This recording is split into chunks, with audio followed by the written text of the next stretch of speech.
نحمده ونصلي على رسوله الكريم أما بعد أعوذ بالله من الشيطان الرجيم بسم الله الرحمن الرحيم رب اشرح لي صدري ويسر لي أمري واحلل عقدة من লিসানি ইয়াফকাহু কওলি।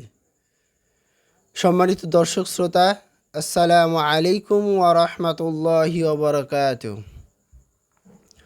আজকে ইনশাআল্লাহ আপনাদের সামনে আলোচনা করার চেষ্টা করব সংক্ষিপ্ত আকারে যুব সমাজের অবসর ও সময়ের সদ্ব্যবহার না করা বা সময়ের সঠিক ব্যবহার না করার ব্যাপারে। আসুন সংক্ষেপে জানার চেষ্টা করি। প্রিয় ভাইরা, অবসরকে কাজে না লাগানো এবং সময়ের সঠিক ব্যবহার না করা যুব সমাজের অধঃপতনের আরেকটি কারণ। মানুষ যখন অবসর পায় তখন যদি তা কল্যাণমূলক কাজে না লাগায় তবে তাকে ক্ষতিকর কাজের দিকে টেনে নিয়ে যায়।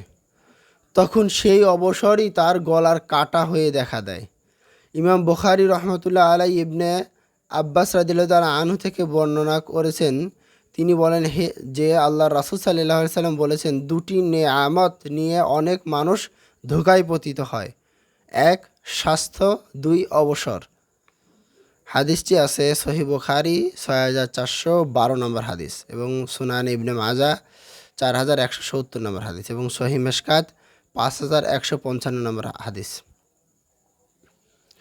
এখানে নবী সাল্লাল্লাহু আলাইহি ওয়াসাল্লাম অবসরকে বান্দার জন্য আল্লাহর নেয়ামত গণ্য করেছেন। যখন বান্দা তার অবসরকে দুনিয়া ও আখিরাতের কল্যাণে ব্যবহার করবে তখন তা আল্লাহর নেয়ামতে পরিণত হবে। কিন্তু যুবকরা যদি তাকে মূল্যবান ভেবে কাজে না লাগায় তাহলে সেই অবসর নেয়ামত না হয়ে আযাবে পরিণত হবে এবং উপহারের বদলে কষ্টে রূপায়িত হবে।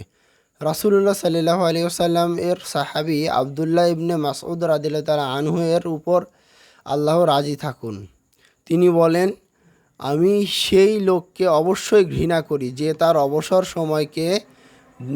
সময়কে না দুনিয়ার কাজে লাগায় না আখিরাতের কাজে লাগায়।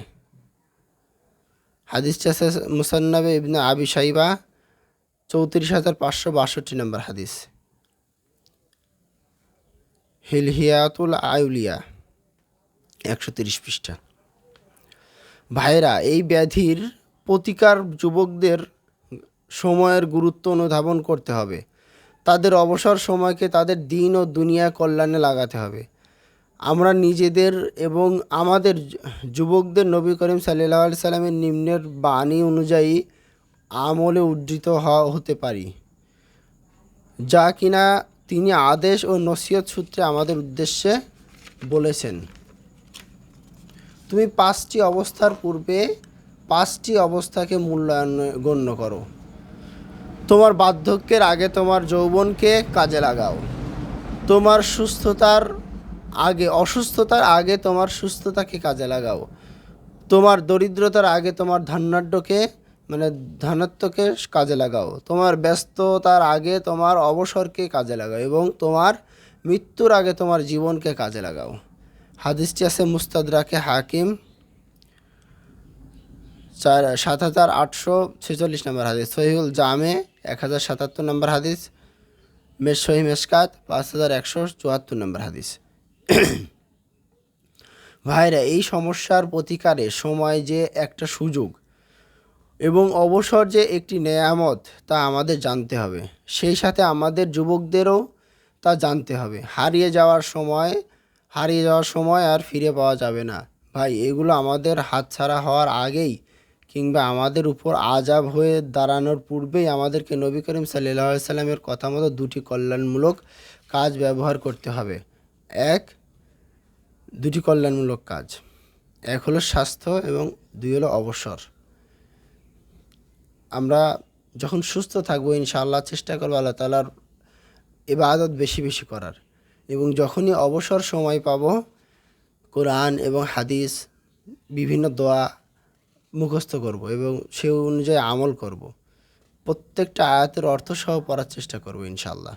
বাংলা অর্থসহ তেলাওয়াত কোরআন মাজিদ পাওয়া যায়, ইনশাআল্লাহ আমরা চেষ্টা করব অবসর সময়কে কাজে লাগানোর ইনশাআল্লাহ সকলের অবসর সময়কে ইনশাআল্লাহ পড়াশোনার মাধ্যমে, দ্বীনের জ্ঞান শিক্ষার মাধ্যমে আমরা সময়টাকে প্রতিপালিত করব ইনশাআল্লাহ।